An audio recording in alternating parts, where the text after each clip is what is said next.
अस्सलामुअलैकुम दोस्तों, कैसे हैं आप सब। मैं आप सबको यूट्यूब चैनल इंग्लिश लिटरेचर पे वेलकम कहती हूँ।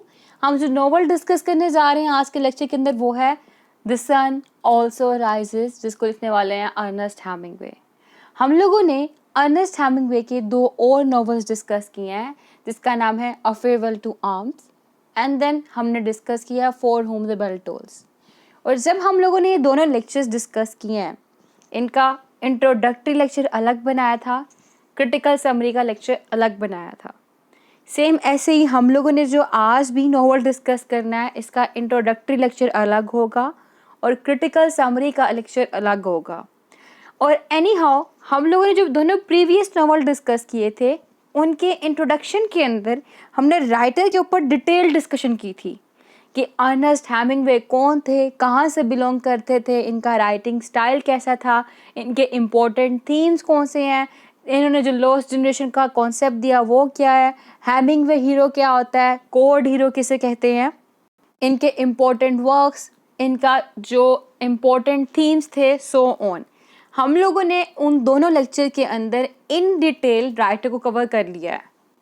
इसीलिए जो रिस्पेक्टिव नॉवल, यानी कि अब जो मैं नॉवल बनाने जा रही हूँ, मैं इसके अंदर राइटर के ऊपर डिटेल डिस्कशन नहीं करने वाली और आपको रिकमेंड करूँगी कि आप राइटर को इन डेप्थ अगर समझना चाहते हैं, उसके बारे में जो नॉलेज है वो लेना चाहते हैं, तो आप मेरी अ फेयरवेल टू आर्म्स की जो इंट्रोडक्टरी वीडियो है वो and for whom the bell tolls की जो इंट्रोडक्टरी वीडियो है वो, इन दोनों को देख लीजिएगा। यहाँ पे आपको जो राइटर हैं उनका इंट्रोडक्शन अच्छे से क्लियर हो जाएगा।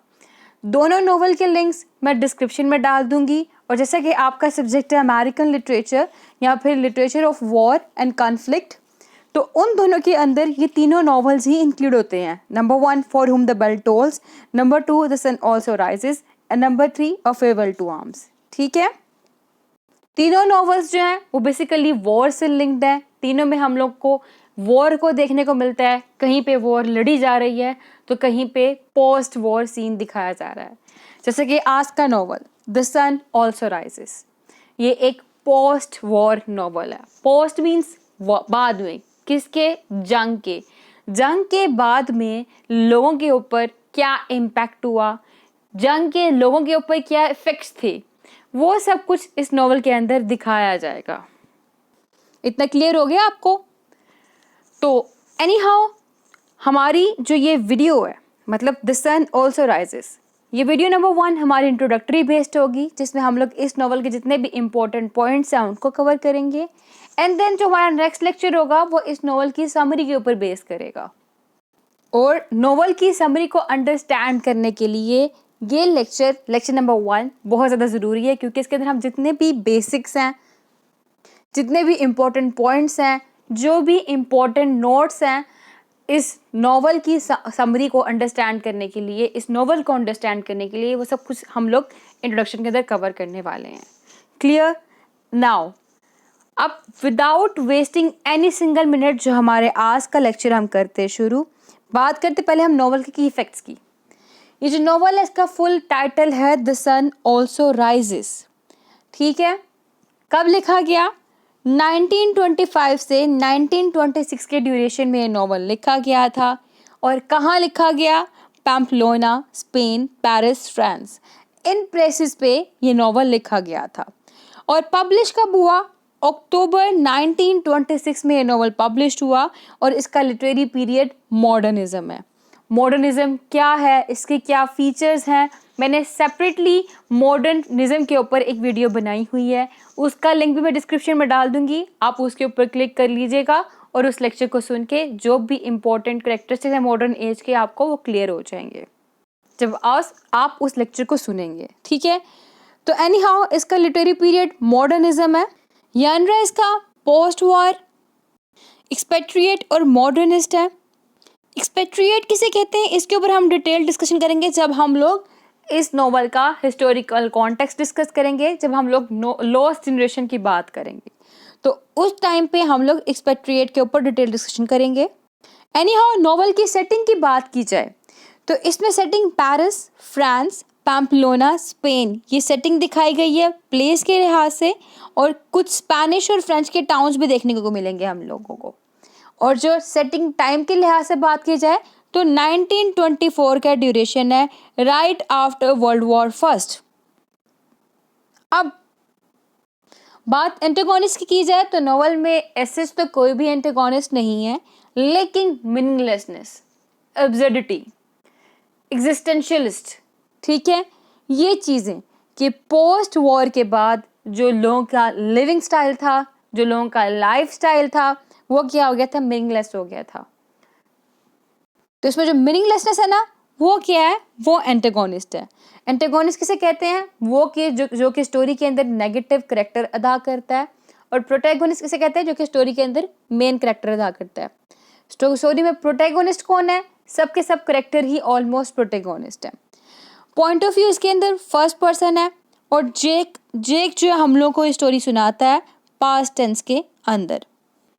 जेक बार्नेस वो पर्सन था जिसने वर्ल्ड वॉर फर्स्ट के अंदर पार्टिसिपेट किया था, एंड आफ्टर द वॉर क्या हुआ, जो वॉर का इसके ऊपर इम्पैक्ट ये हुआ कि ही लॉस्ट हिज मैनहुड, वो अपनी मैनहुड खो चुका था। ये जो जेक बार्नेस है बेसिकली ये स्टोरी का मेन प्रोटैगोनिस्ट भी है और नरेटर भी है पूरी नॉवल का, जो कि एक यंग अमेरिकन एक्सपेट्रिएट है जो पेरिस में काम कर रहा है एक न्यूज़पेपर ऑफिस के अंदर। एक्सपेट्रिएट किसे कहते हैं, मैंने आपको कहा था कि जब हम लॉस्ट जनरेशन की बात करेंगे तब उसको डिस्कस करेंगे, तो अब हम उसी के बारे में बात कर लेते हैं। यहाँ पे हमारे की फैक्ट्स हो गए कंप्लीट, हिस्टोरिकल कॉन्टेक्स्ट की तरफ आ रहे हैं हम। बेसिकली फर्स्ट वर्ल्ड वॉर हुई, फर्स्ट वर्ल्ड वॉर शुरू हुई है जी 1914 के राउंड अबाउट, और 1918 के करीब करीब वो ख़त्म हो गई। अब फर्स्ट वर्ल्ड वॉर के अंदर हेमिंगवे ने खुद भी पार्टिसिपेट किया था, और फर्स्ट वर्ल्ड वॉर के अंदर कई लोगों ने पार्टिसिपेट किया था। अब जब वॉर ख़त्म हो गई, अब वॉर के बाद लोगों के ऊपर क्या असर आया, लोगों के ऊपर असर ये आया कि लोग जिन्होंने वर्ल्ड वॉर फर्स्ट के अंदर पार्टिसिपेट किया वाउंडेड, वो ज़ख्मी हो गए। ज़ख्मी किस तरह से, फिजिकली भी और स्पिरिचुअली भी।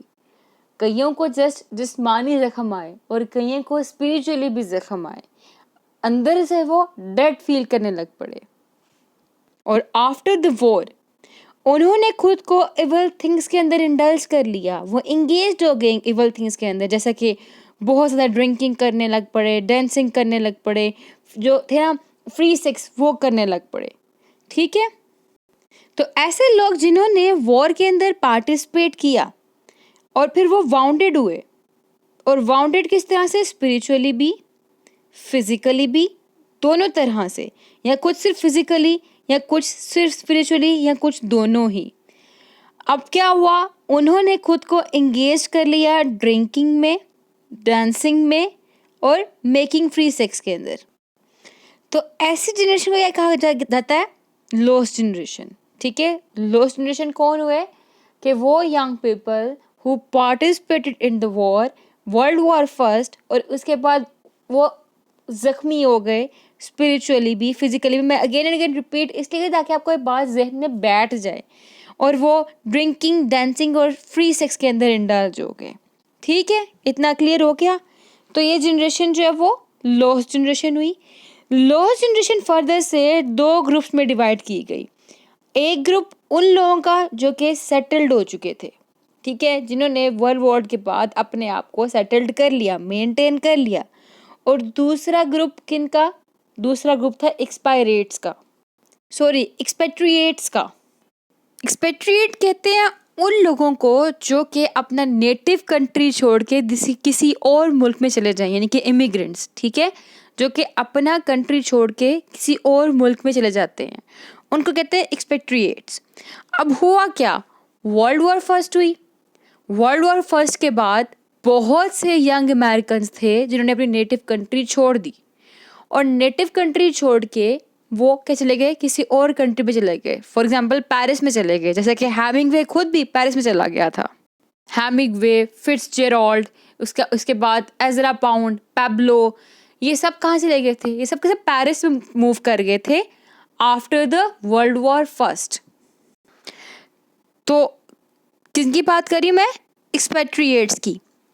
अब ये वो लोग थे जो कि चाहते थे कि इस दुनिया के अंदर ज़िंदगी कैसे से गुजारनी है वो सीखें, ठीक है, कि दुनिया में ज़िंदगी गुजारने का तरीका सीखें। लेकिन यही लोग क्या थे, ये ऐसे लोग थे कि जो दुनिया के अंदर ज़िंदगी गुजारने का तरीका नहीं सीख पा रहे थे। They were unable to learn because of their unmanly attitude. इनका अपनी लाइफ के टूवर्ड्स अनमैनली एटीट्यूड था, इसी बेस पे कि दुनिया ये जो सीखने गए थे, मतलब कि दुनिया में ज़िंदगी कैसे गुजारनी है, ये वाला चीज़ें सीख नहीं सके। और इस चीज़ ने क्या किया, इस चीज़ ने उनकी लाइफ के अंदर फर्दर फ्रस्ट्रेशन ऐड की, ठीक है, फर्दर फ्रस्ट्रेशन ऐड की। तो जो हमारे राइटर हैं हेमिंगवे, उनका कंसर्न इस ग्रुप से था, सेकंड ग्रुप से, एक्सपेट्रिएट्स ग्रुप से। और हमारा जो नोवेल है द सन ऑल्सो राइजेस, उसके अंदर भी हम लोग जो करेक्टर्स देखेंगे दे ऑल आर एक्सपेट्रिएट्स, ठीक है। एक्सपेट्रिएट्स हैं जो कि मूव कर गए हुए हैं वर्ल्ड वॉर फर्स्ट के बाद अपना नेटिव कंट्री छोड़ के। उनमें कौन कौन से करेक्टर्स आ जाएंगे हमारे पास? एक हमारे पास जेक बॉर्नस का करेक्टर है, एक है लेडी ब्रिट एशले का करेक्टर, दूसरा है रॉबर्ट कॉन का, एंड थर्ड है, एंड फोर्थ है माइक कॉम्बल का करेक्टर। ये जो है हमारे पास इम्पॉर्टेंट करेक्टर्स हैं। ये स्पेलिंग ठीक कर लीजिएगा, माइक कैम्बल स्पेलिंग है, ठीक है, CAMPBELL, ये स्पेलिंग एक्यूरेट है। अच्छा, मैं बता रही थी हमारे पास कुछ इंपॉर्टेंट करेक्टर्स हैं जो कि एक्सपेट्रिएट्स हैं। इनके अलावा भी हम लोगों को नोवेल के अंदर करेक्टर देखने को मिलेंगे, जैसा कि पेड्रो रोमेरो का करेक्टर, फिर बेलमोंट का करेक्टर, इस तरह मोन्टोया का करेक्टर, मतलब मल्टीपल करेक्टर्स हम देखेंगे इसके अंदर, डिफरेंट करेक्टर्स देखेंगे इस नोवेल के अंदर। लेकिन जो मेन कंसर्न है हमारा वो इन चार और पेड्रो के साथ है। इस नोवेल में जितने भी एक्सपेट्रिएट्स हैं, ये कुछ ना कुछ खो चुके हैं। जेक बर्नस अपनी मैनहुड को लॉस्ट कर चुका है। उसके बाद अगर हम रॉबर्ट कॉन की बात करें, ये फिजिकली वाउंडेड हुआ वर्ल्ड वॉर फर्स्ट के अंदर। अगर हम माइक कॉम्बल की बात करें तो उसने अपनी इकोनॉमिकल वैल्यूज जो थी वो खो ली, फाइनेंशियली जो इसका स्टेटस था वो वीक हो गया। हम अगर ब्रेट एशले की बात करें, इसने अपनी मॉरल वैल्यूज़ को खोल दिया, ये लस्टी बन गई, ठीक है, इसके अंदर सेक्सुअलिटी की लस्ट पैदा हो गई। फिर अगर हम बाकी सब की बात करें तो स्पिरिचुअली वाउंडेड हो चुके हुए थे। ये कैरेक्टर्स कौन थे हम अभी तो नहीं डिस्कस करेंगे, लेकिन बाद में डिस्कस करेंगे इन सब कैरेक्टर्स के बारे में इन डिटेल। तो अभी बेसिकली आपको हिस्टोरिकल कॉन्टेक्स्ट क्लियर करना था, लॉस्ट जनरेशन कौन थे उनके बारे में क्लियर करना था, और एक्सपेट्रिएट्स किसे कहते हैं वो क्लियर करना था। हो गया क्लियर आपको? टाइटल सिग्निफिकेंस की तरफ आते हैं अब हम। Title significance the sun also rises कहाँ से लिया गया है? अब जो नोवेल का टाइटल है बेसिकली एक्लेसियास्टिक बुक, यानी कि एक रिलीजियस बुक बाइबल से लिया गया है। जो लाइंस हैं स्क्रीन पे मैंने आपको शो कर दी हैं, यहाँ से आप लाइंस पढ़ सकते हैं। और जो हमारी बुक का टाइटल है वो इस वर्ड से लिया गया है, the sun also arised and the sun goeth down. इस जो स्टेटमेंट है इसका मतलब ये है कि जो एक जनरेशन है ना वो दूसरी जनरेशन के अंदर खो जाती है, फेड गायब हो जाती है, और and the sun will continue to rise, जो सूरज है वो दोबारा निकलता रहेगा, while each generation passes on, जबकि एक जनरेशन गुजरती जाएगी दूसरी आएगी। मतलब the sun also rises means कि एक जनरेशन जाएगी तो उसके बाद दूसरी आएगी, फिर दूसरी जाएगी तो तीसरी आएगी, लेकिन सन जो है सूरज निकलता रहेगा।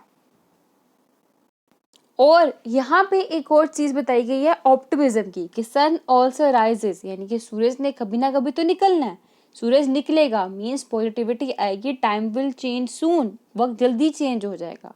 इसके अलावा टाइटल जो है वो डिपिक्शन फर्दर कर रहा है लॉस्ट जनरेशन की भी, ठीक है। 2 पॉइंट्स दिखाए जा रहे हैं, एक लॉस्ट जनरेशन के बारे में बताया जा रहा है टाइटल के अंदर, और एक ऑप्टिमिज्म डिपिक्ट किया जा रहा है, क्योंकि वहाँ पे सूरज के निकलने की बात की जा रही है। और वो ऑप्टिमिस्टिक एटीट्यूड कौन लेके आता है स्टोरी के अंदर? पेड्रो का करैक्टर। पेड्रो को मसीहा का नाम दिया गया है स्टोरी में। मसीहा मीन्स के वन जो एक्ट करता है एज अ सेवियर, एक मुहाफिज के तौर पे आता है। और हम स्टोरी में देखेंगे जो पेड्रो है ये एक बुल फाइटर है, एक यंग बुल फाइटर है, जो कि एक्सपेट्रिएट्स को, यानी कि ये जो ग्रुप किया है हमारे पास जेक बर्नस का, रॉबर्ट कॉन का, माइक, मतलब जो भी हैं एक्सपेट्रिएट्स, उनको ये सिखा रहा है ज़िंदगी गुजारने के तरीके सिखा रहा है, उनको बुल फाइटिंग सिखा रहा है।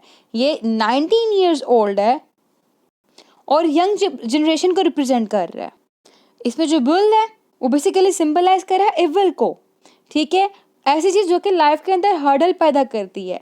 और पेड्रो उस बुल से फाइटिंग करता है और उससे बुल से फाइटिंग करना इसका क्या सिंबलाइज करवा रहा है, ये man struggle for fight against evil को सिंबलाइज कर रहा है। और ये पेड्रो क्या कर रहा है, पेड्रो एक्सपेट्रिएट्स को बुल फाइटिंग सिखा रहा है, मतलब उनसे लाइफ के अंदर जो इविल है उनसे कैसे फाइट करना है वो सिखा रहा है। और उनकी लाइफ के अंदर क्या इविलनेस आ चुकी हुई है, dancing, drinking, making free sex, ये सब कुछ उनकी लाइफ के अंदर आ चुकी हुई है। और इसी इविलनेस से निकलने के ट्रिक्स सिखा रहा है पेड्रो उनको, कैसे बुल फाइटिंग सिखा के, ठीक है। जो इस स्टोरी के अंदर हमें इवेंट देखेंगे ये सिंबॉलिकली किस चीज़ को रिप्रेजेंट कर रहा है, इवल से बचने के तरीके को रिप्रेजेंट कर रहा है। और इवल्स कौन कौन से हैं एक्सपेरिएट्स की लाइफ के अंदर, वही बात, ड्रिंकिंग, डांसिंग और फ्री मेकिंग सेक्स। और जो इसका एक्ट है उनको इवल से बचने का जो एक्ट सिखा रहा है, मतलब जो बुल फाइटिंग सिखा रहा है, वो फर्दर ये भी चीज़ इंडिकेट कर रही है कि एक इंसान को कभी भी इवल्स का विक्टिम नहीं बनना चाहिए, बल्कि उनको बहादुरी के साथ जो इवल्स हैं उनके अगेंस्ट फाइट करना चाहिए। अब इसका स्पिरिट है फाइटिंग अगेंस्ट इविल, ठीक है, एक ये पॉइंट दिखाया गया। दूसरा दिखाया गया ये यंग एज है, he is about 19 years old, क्या है, अभी जवान लड़का है ना, यंग एज में है और फाइट कर रहा है इविल्स के अगेंस्ट। तो इट मीन्स कि इसके थ्रू स्टोरी में बताया जा रहा है कि एक राइजिंग सन है, ठीक है, सन ऑल्सो राइजिंग के मतलब कि ये एक राइजिंग सन है, एक यंग पर्सन है जो कि पॉजिटिविटी लेके आएगा सोसाइटी के अंदर। और यहाँ पे ये भी बताया गया टाइटल के थ्रू कि वो सूरज जो कि डूब चुका है, यानी कि जो एक्सपेट्रिएट्स बन चुके हुए हैं और लोग इंडल्ज हो चुके हैं वो एक्टिविटीज़ के अंदर, तो यानी कि वो सूरज जो डूब चुका है विल राइज अगेन, वो दोबारा से उठ के सामने आएगा। यानी कि पेड्रो का करेक्टर हमारे पास है जो कि एक यंग पर्सन है, एक स्ट्रॉन्ग करेक्टर दिखाया गया है। और ये क्या कर रहा है, ये लोगों को दोबारा से उठने के लिए उनको मोटिवेट कर रहा है। तो वो सूरज जो डूब चुका है विल राइज अगेन मीन्स कि वो सूरज, यानी कि ये जो करेक्टर्स जो डूब चुके हैं वर्ल्ड वॉर फर्स्ट के बाद, वो अपने आप को रिवाइव करेंगे एंड विल राइज अगेन, दोबारा से उठ खड़े होंगे, ठीक है। तो टाइटल सिग्निफिकेंस इसकी ये है कि इसमें स्ट्रगल दिखाई जा रही है टाइटल के अंदर, स्ट्रगल कि कैसे सरवाइव करना है आपने। ऑप्टिमिज्म दिखाया गया है टाइटल के अंदर, लॉस्ट जनरेशन दिखाई गई है टाइटल के अंदर। और टाइटल में एक ऑप्टिमिस्टिक मैसेज दिया गया है कि सूरज बेशक गुरूब हो चुका हुआ है लेकिन फिर से निकल आएगा। कैसे निकलेगा, जब आप एविल के साथ फाइट करोगे वैसे निकलेगा। क्लियर आपको? So this is all about our introduction. जो करेक्टर्स हैं हम लोग जब समरी डिस्कस करेंगे साथ साथ ही करेक्टर्स को कवर कर लेंगे। यहाँ पे हमारा जो नॉवल का इंट्रोडक्टरी लेक्चर था वो हुआ कंप्लीट। जितने भी इंपॉर्टेंट पॉइंट्स थे, जो एस्पेक्ट्स थे इस नॉवल को लेके, वो हम लोग साथ साथ यहाँ पे कवर कर चुके हैं। और जो पॉइंट्स हमारे अगर रह चुके हैं तो हम लोग जब समरी को डिस्कस करेंगे तो उसको क्रिटिकली इवैल्यूएट करते हैं, जितने भी इंपॉर्टेंट पॉइंट्स साथ साथ हम लोग कवर करते जाएंगे इंशाल्लाह। तो thank you so much for watching this video. Video पसंद है तो वीडियो को लाइक भी करिएगा, वीडियो को अपने दोस्तों के साथ शेयर भी करिएगा और वीडियो को पूरा देखिएगा ताकि आपका कोई भी इंपॉर्टेंट पॉइंट रह ना जाए, आपका कोई भी इंपॉर्टेंट एस्पेक्ट जो मिस ना हो जाए, ठीक है। और हमारी वीडियो को अपने दोस्तों के साथ शेयर करना मत भूलिएगा, क्योंकि आपका सिंगल शेयर हमारे लिए बहुत मैटर करता है और आपके इस वीडियो को शेयर करने से, आपके कमेंट से हम लोग को बहुत ज़्यादा मोटिवेशन मिलती है। इस तरह से फिर हम लोग और ज़्यादा कंटेंट बनाते हैं। Thank you so much. अल्लाह हाफ़िज़।